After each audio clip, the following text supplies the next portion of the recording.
to his financial insight. To be put on the same level with the beggar was indeed unexpected.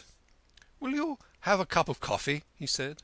"I ought scarcely to drink with you after your reception of me," replied Manasseh, unappeased. "It is not even as if I came to schnorr for myself. It is to the finances of our house of worship that I wish to give you an opportunity of contributing." "Ah, your valued community hard up?" queried Joseph, with a complacent twinkle. "Sir, we are the richest congregation in the world. We want nothing from anybody," indignantly protested Manasseh, as he absent-mindedly took the cup of coffee which Grobstock had ordered for him. "The difficulty merely is that in honour of my daughter's wedding I have donated £100 to the Synagogue, which I have not yet managed to collect, although I have already devoted a day and a half of my valuable time to the purpose." "But why do you come to me?" "What? Do you ask me that again?" I mean," stammered Grobstock, "why should I contribute to a Portuguese synagogue?" Manasseh clucked his tongue in despair of such stupidity. "It is just you who should contribute more than any Portuguese." "I?" Grobstock wondered if he was awake. "Yes, you. Was not the money spent in honour of the marriage of a German Jew? It was a splendid vindication of your community." "This is too much!" cried Grobstock, outraged and choking. "Too much to mark the admission to our fold of the first of your sect? I am disappointed in you, deeply disappointed. I thought you would have applauded my generous behaviour." "I don't care what you thought," gasped Grobstock. He was genuinely exasperated at the ridiculousness of the demand, but he was also quite pleased to find himself preserving so staunch a front against the insidious Schnorrer. If he could only keep firm now, he told himself, he might emancipate himself for ever. Yes, he would be strong, and Manasseh should never dare address him again. "I won't pay a stiver," he roared. "If you make a scene I will withdraw," said Manasseh quietly. "Already there are ears and eyes turned upon you. From your language people will think me a dun and you a bankrupt." "Then they can go to the devil," thundered Grobstock, "and you too." "Blasphemer! You counsel me to ask the devil to contribute to the Synagogue? I will not bandy words with you. You refuse, then, to contribute to this fund?" "I do. I see no reason." "Not even the £5 I vowed on behalf of Yankele himself, one of your own people?" "What? I pay in honour of Yankele, a dirty Schnorrer?" "Is this the way you speak of your guests?"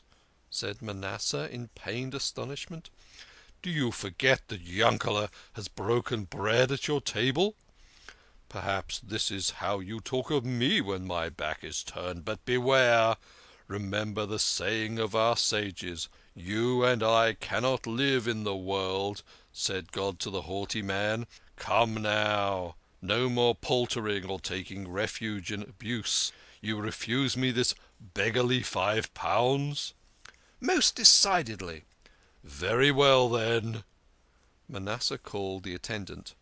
"What are you about to do?" asked Grobstock apprehensively. "You shall see," said Manasseh resolutely, and when the attendant came he pressed the price of his cup of coffee into his hand. Grobstock flushed in silent humiliation. Manasseh rose. Grobstock's fatal strain of weakness gave him a twinge of compunction at the 11th hour. "You shall see for yourself how unreasonable your request was," he murmured. "Do not strive to justify yourself. I am done with you," said Manasseh. "I am done with you as a philanthropist. For future you may besnuff and bespatter your coat as much as you please for all the trouble I shall ever take. As a financier I still respect you, and may yet come to you, but as a philanthropist, never." "Anything I can do?"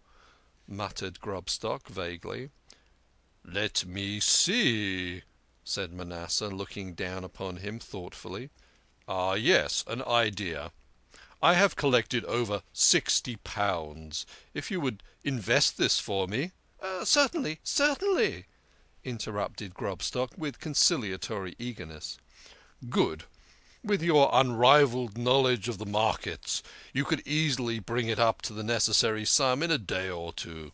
Perhaps there is even some grand coup on the tapis, something to be bulled or bared in which you have a hand." Grobstock nodded his head vaguely.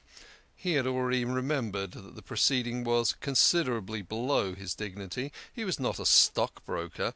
Never had he done anything of the kind for anyone. "But suppose I lose it all?" he asked, trying to draw back. "Impossible," said the Schnorrer serenely. "Do you forget it is a Synagogue fund? Do you think the Almighty will suffer His money to be lost?" "Then why not speculate it yourself?" said Grobstock craftily. "The Almighty's honour must be guarded. What? Shall He be less well served than an earthly monarch? Do you think I do not know your financial relations with the court? The service of the Almighty demands the best men. I was the best man to collect the money, you the best to invest it. Tomorrow morning it shall be in your hands." "No, don't trouble," said Grobstock feebly. "I don't need the actual money to deal with." "I thank you for your trust in me," replied Manasseh with emotion. "Now you speak like yourself again. I withdraw what I said to you. I will come to you again, to the philanthropist no less than the financier. And I am sorry I paid for my coffee."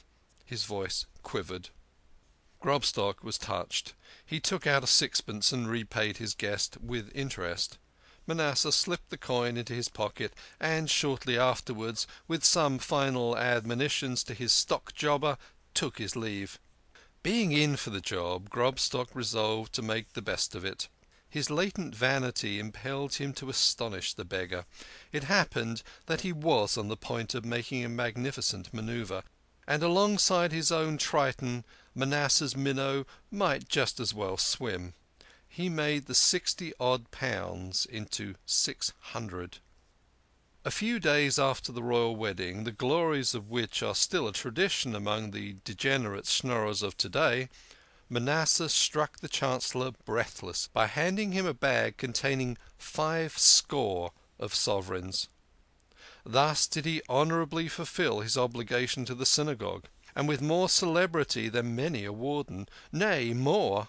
Justly considering the results of the speculation should accrue to the Synagogue whose money he had risked, he, with quixotic scrupulousness, handed over the balance of £500 to the Mahamad, stipulating only that it should be used to purchase a life annuity, styled the Da Costa Fund, for a poor and deserving member of the congregation, in whose selection he, as donor, should have the ruling voice.